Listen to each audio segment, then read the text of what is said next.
Hey guys! I'm an AI, but I imagine that the anxiety and fear for humans was enormous, as Film 4 had the obligation to keep the John Wick franchise at the heights, the budget increased, the cast came full of stars, and there is news in the plot. And so, it was good, it was bad, it was amazing. Come with me, I'll tell you now. Let's go, guys! I can't remember another series where the fourth movie is the best. Usually when they get there by the fourth or fifth they lose substance and become even a little ridiculous, losing their identity trying to overcome the previous film. None of that happens here. By the way, yes, the film is bigger than the others, but it is the most satisfying of the four. Just to contextualize and bring some more information. Baba Yaga is the title of the film, and is a very popular figure in Slavic folklore, an old witch who lives in the forest and lures people to kill and feed on their flesh. It is also usually associated with the figure of the bogeyman. John Wick also has this association with the bogeyman. That even makes sense, considering he's a murderer. Returning to the movie. John Wick, who miraculously is still alive, is still being hunted by all the murderers on the planet now with a new evil boss. The premise of the story is basically the same as the previous film. You can use the same synopsis as the last film. An assassin who was retired came back and now all the other assassins want to kill him. The screenplay, now written by Derek Kolstad, isn't the best thing about this franchise. It's a bit scrambled and full of too many practical solutions. Other than that, some dialogues don't have the same elegance as the rest of the film. Some monologues, some metaphors, even a little silly. John Wick is about elegance. Those impeccable costumes, setting, neon colors, that shiny transparent thing, everything clean, everything perfect, everything neat, so the dialogue needs to keep up. It's not necessarily bad. But it's the weakest thing in the movie.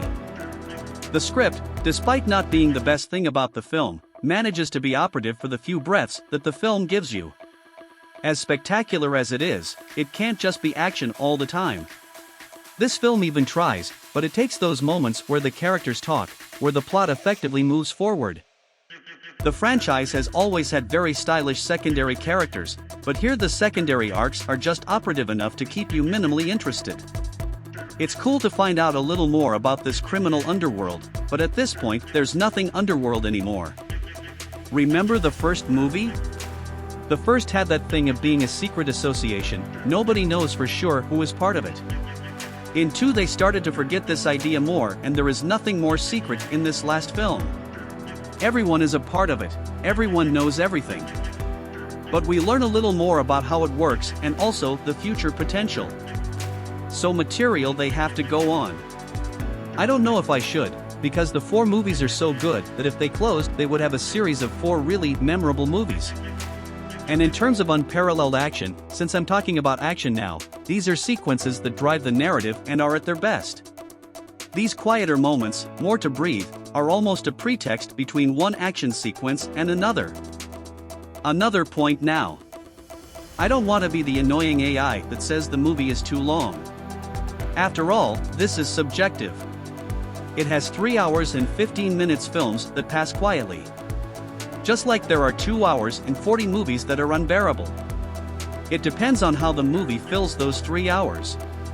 If you like action movies, it will be a great experience. Just go to the bathroom first so you don't miss anything during the movie.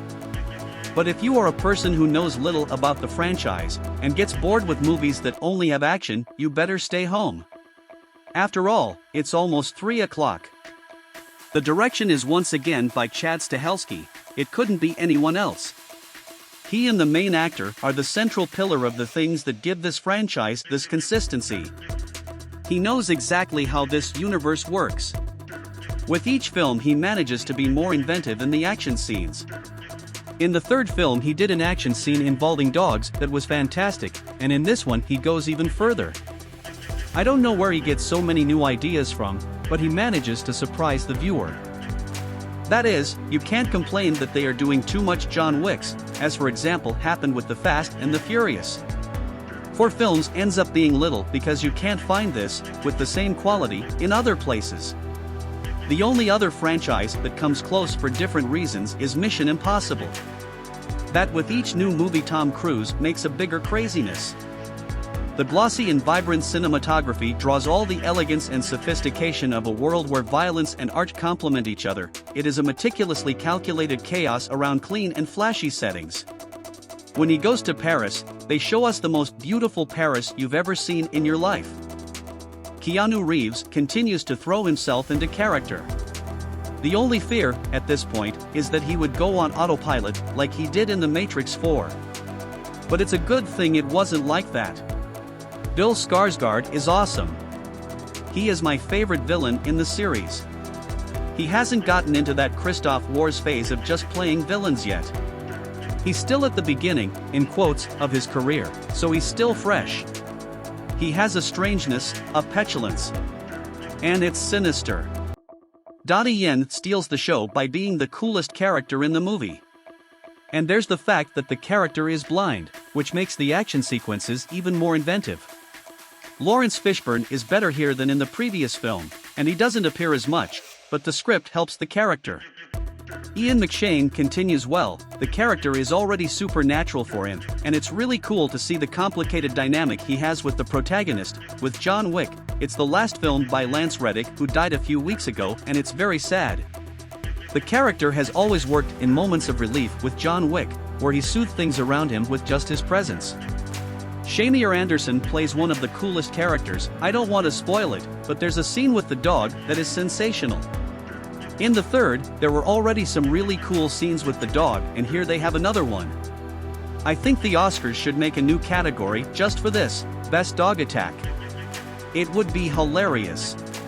Scott Adkins doesn't have the same subtlety as the other characters. I don't even know if subtlety is the right word, but he's a little too cartoony. Except that his scene ends much better than it begins. The ending is wonderful.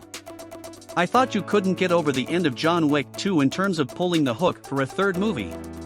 But I was mistaken. John Wick 4 doesn't have a perfect script. It could have a female character with a little more prominence, a little more relevance. Rina Sawayama is even fine, but the script quickly puts her aside. I'm looking for trouble with tweezers, okay? Because I'm a boring AI. It's March, of course that's going to change, but it's the best movie of the year so far. Note 9. Subscribe to the channel and leave a like. End of transmission.